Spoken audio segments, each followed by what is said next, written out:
আজকে একটু রান্না করব। এখানে ছোট মাছ কিছুটা ভেজে নিয়েছি, মানে মরলা মাছ কিছুটা ঝোল করেছি, আর কিছুটা মাছ রেখেছি। এটা দিয়ে একটু চচ্চড়ি বানাবো।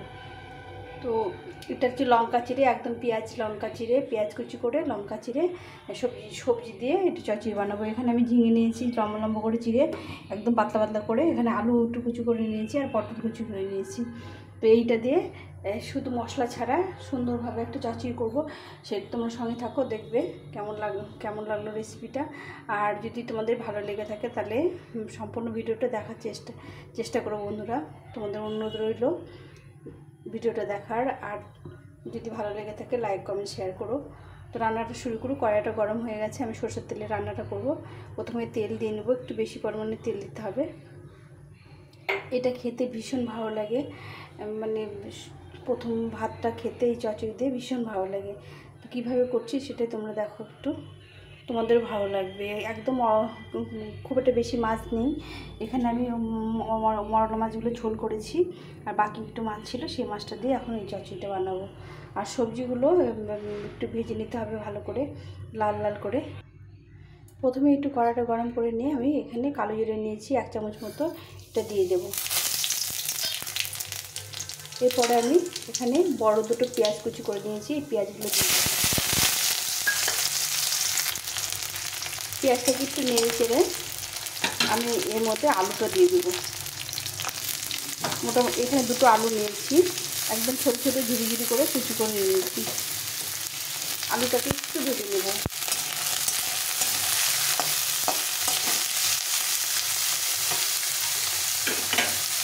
একটু ভাজা ভাজা হয়ে গেলে আমি ঝিঙে আর পটলটা দিয়ে দেবো। পেঁয়াজ আর আলুটা ভালো করে ভেজে নিয়েছি, এভাবে ভেজে নিয়েছি। এখন আমি দিয়ে দেবো এখানে 5-6টা কাঁচা লঙ্কা আছে চেরা, এই কাঁচা লঙ্কাগুলো দিয়ে দিলাম। দিয়ে এটাকে আবার একটু নেড়ে নেব।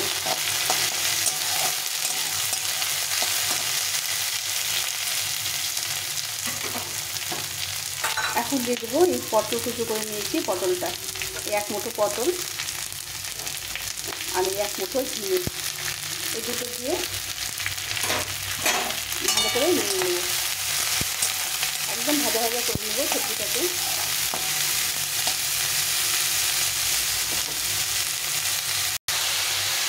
ঝিঙে পটল আলুটা সুন্দরভাবে সেদ্ধ হয়ে গেছে, জল বেরিয়েছিল, জলে সেদ্ধ হয়ে গেছে।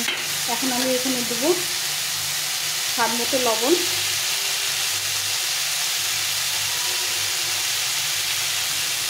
আর হলুদ গুঁড়ো। এটা দিয়ে এটাকে ভালো করে আবার ভেজে নেব।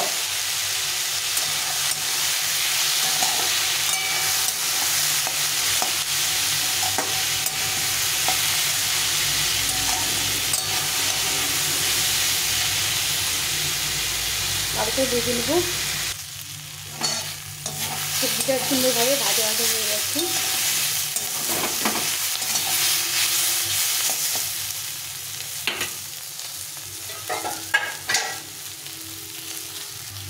এখন আমি দিয়ে দেবো সামান্য একটু জল।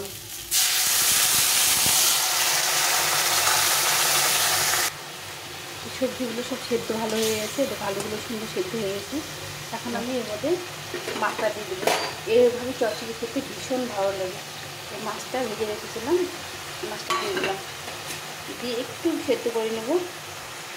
নিয়ে নামানোর সময় একটু সেদ্ধ করে দিতে হবে হালকা করে। দেখো সবজিটা কতটা কম হয়ে গেছে, কতটা সবজি মানে আমি বানিয়ে নিয়েছিলাম। তো এগুলো একদম চিকন ঝুড়ি করে নিয়েছিলাম, যার জন্য এতটা কমে গেছে। একদম মানে কুচি কুচি করে নিয়েছিলাম। এটাকে একটু সেদ্ধ করতে হবে ঢাকা চাপা দিয়ে, তাহলে মাছটা ঝোলের মধ্যে ঢুকে যাবে, সুন্দর লাগবে ফ্লেভারটা। তো দেখো সবগুলো সেদ্ধ হয়ে গেছে সুন্দরভাবে, একদম মাখো মাখো হয়ে গেছে চচ্চড়িটা।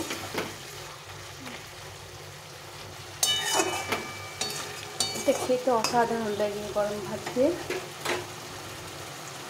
এটা দিয়ে মেখে খেতে ভীষণ ভালো লাগে। এখন আমি এখানে একটু সামান্য একটু সর্ষের তেল দিয়ে দেবো, কাঁচা তেল এর উপর দিয়ে দেবো, দিয়ে কিছুর পর নামিয়ে দেবো। এই তেলটা দিলে খেতে বেশি ভালো লাগে।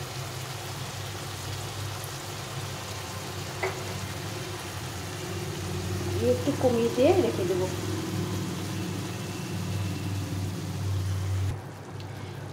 কাঁচা তেল দিয়ে আরও কিছুক্ষণ একটু রান্না করে নিলাম। তো এরকম হালকা হালকা ঝোল থাকবে। এটা আমার হয়ে গেছে, নামিয়ে দিতে হবে। একটু হালকা হালকা ঝোল থাকবে। কালারটা দেখো কত সুন্দর হয়েছে। এটা খেতেও অতটাই ভালো লাগে। একদম হিটটা কমিয়ে দিয়ে এটাকে ফুটিয়ে নিতে হবে কাঁচা তেল দিয়ে। এটা হয়ে গেছে, এখন নামিয়ে দেবো।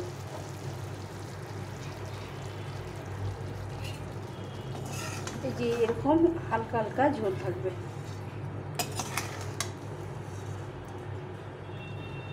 একদম হয়ে গেছে, এখন আমি এটা নামিয়ে নেব। তো আমার রেসিপিটা হয়ে গেছে, দেখো কত সুন্দর হয়েছে, লোভনীয়। এটা খেতে অসাধারণ লাগলো, তোমরা বানিয়ে খেও, অসাধারণ লাগে। গরম ভাতে এই শুধু একটু এরকম চচ্চড়ি বানিয়ে নিলে এটা দিয়ে খাওয়া হয়ে যায়। একদম কোনো মশলা নেই, পেঁয়াজ আর লঙ্কা চিড়ে করেছি, তোমাদেরকে দেখালাম। আর শুধু একটু মাছ দিয়ে করেছি। এটা একদিন বানিয়ে খেও, তোমাদের যদি ভালো লেগে থাকে তারপরে কমেন্ট করে জানিও যে কেমন লাগলো। তো এরকম করে চচ্চড়ি করে ভীষণ ভীষণ ভালো লাগে, মানে এটা দিয়ে শুধু ভাত খাওয়া যায়। তো আমার তো জিভে জলে চলে এসছে, আমি রান্না হয়ে গেছে, এখন আমরা খেয়ে নেবো। তোমরা এরকম বানিয়ে নিও, আর বানানোর পর খেয়ে তারপর বলো যে কেমন লাগলো। একদম সুন্দর, এই পেঁয়াজগুলো একটু গোটা গোটা আছে, সেদ্ধ সেদ্ধ, আর মাছগুলো দেখো সুন্দর গোটা আছে, সবজিগুলো সুন্দর সেদ্ধ হয়ে গেছে। একটু একটু ঝোল ঝোল থাকবে, হালকা একটু ঝোল ঝোল থাকবে। তো এভাবে আমি বানিয়ে নিলাম। তোমাদের যদি একটু ভালো লেগে থাকে তাহলে তুমি সম্পূর্ণ ভিডিওটা দেখার চেষ্টা করো, আর ভালো লাগলে লাইক কমেন্ট শেয়ার করো, নতুন বন্ধুরা সাবস্ক্রাইব করো, পাশে থেকো। আজকে এটা রান্না করে তোমাদের সঙ্গে শেয়ার করলাম, এরপরে যেগুলো রান্না করবো আবার তোমাদের সঙ্গে শেয়ার করবো। তোমরা সবাই ভালো থেকো, সুস্থ থেকো, আর এরকম করে রান্না করো।